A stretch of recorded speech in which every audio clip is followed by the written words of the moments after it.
गांव का माहौल हमेशा शांत और सरल होता है। उसी गांव के आखिरी छोर पर एक तंग गलियों वाला मोहल्ला था, जहां मोहन का घर था। उम्र 20 साल, देखने में सीधा सादा, मेहनती और जिम्मेदार लड़का। मेरी उम्र 40 साल थी। मैं अपने 1 साल के बच्चे आरव के साथ अकेली रहती थी। मेरी जिंदगी में कई उतार चढ़ाव आ चुके थे। मेरे माता पिता ने मुझे नहीं अपनाया था और मेरे प्रेमी ने मुझे धोखा देकर किसी और से शादी कर ली थी। इसी वजह से मैं अकेले अपने बच्चे की परवरिश कर रही थी। एक दिन मैं अपने दादा के 100वें जन्मदिन पर गांव गई। दादा ने प्यार से आरव को गोद में लिया। थोड़ी देर बाद मेरा ऑफिस का फोन आया और मैं बाहर बात करने चली गई। जब लौटी तो मैंने देखा कि आरव एक नौजवान लड़के की गोद में था। वह था मोहन। मोहन ने हाथ जोड़कर कहा, मालकिन, मुझे काम की जरूरत है। अगर आपके पास कोई काम हो तो बता दीजिए। मैंने कहा, मेरे बच्चे की देखभाल का काम है, लेकिन शहर चलना होगा। मोहन तुरंत तैयार हो गया, क्योंकि उसके परिवार की हालत अच्छी नहीं थी। शहर आकर वह मेरे घर में ही रहने लगा। उसकी देखभाल से घर का माहौल बदलने लगा था। आरव उससे बहुत घुल-मिल गया था और मेरी भी जिम्मेदारियां कम होने लगी थी। एक रात आरव बहुत रो रहा था और उसे चुप कराने के लिए मैंने मोहन को अपने कमरे में ही सुला लिया। उस दिन से वह रोज रात को मेरे कमरे में आरव के पास सोने लगा। धीरे धीरे मोहन ने अपने काम से, स्वभाव से और अपने व्यवहार से मेरा दिल जीत लिया। वह हर दिन जिम्मेदारी से काम करता, घर संभालता और मेरे बच्चे का पिता जैसा ख्याल रखता। मैंने धीरे धीरे उसकी जरूरत महसूस करनी शुरू कर दी। एक दिन छुट्टी पर मैं मोहन को मॉल ले गई। उसकी हेयरकट, कपड़े और पूरा लुक बदल गया।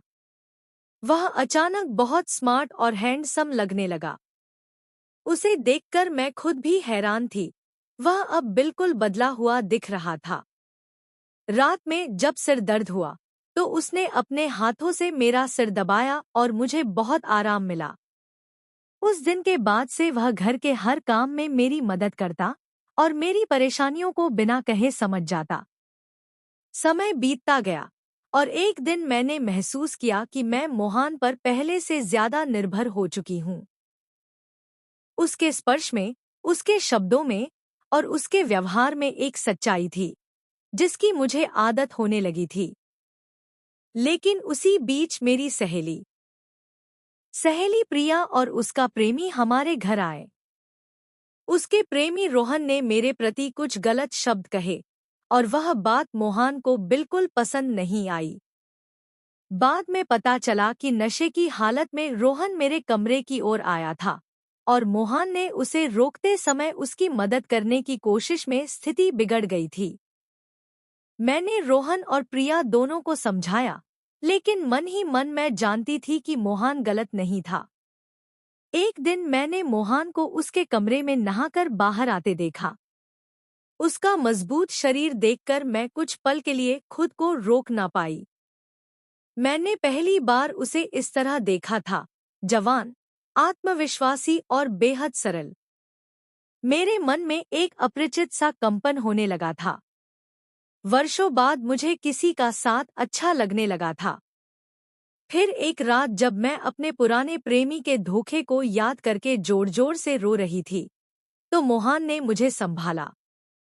उसने मुझे पानी दिया, दवा दी और फिर अपने कमरे में ले जाकर शांत बैठाया। मेरी भावनाएं उस रात काबू में नहीं रहीं। मैंने उसे गले लगा लिया। मैंने उससे कहा कि मैं उसके साथ कुछ समय बिताना चाहती हूँ, क्योंकि दिल का बोझ बहुत भारी था।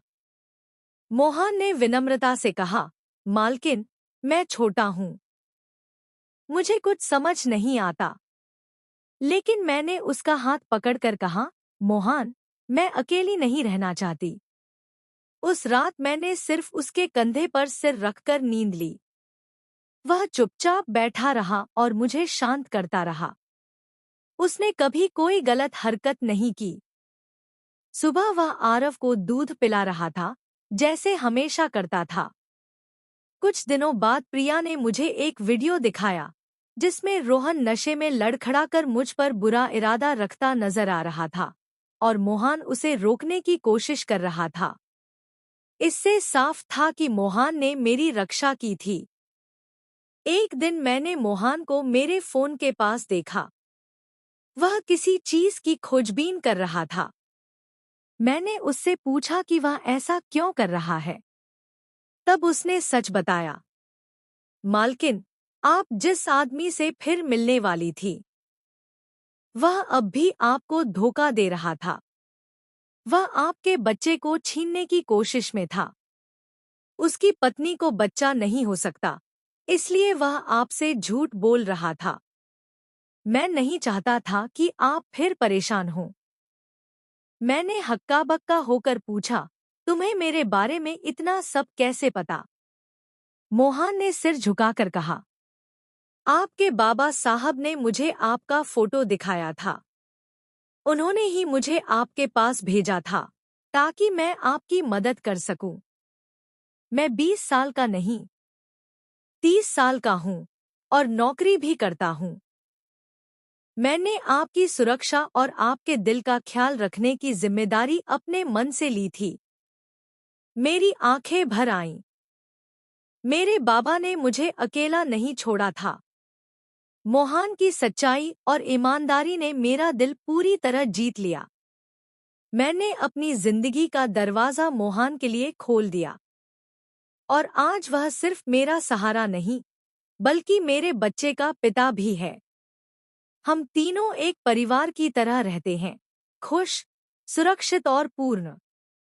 और अंत में, जो सच्चा होता है वही रिश्ते निभाता है। झूठा इंसान बहाने ढूंढता है, लेकिन सच्चा इंसान बिना वजह साथ देता है।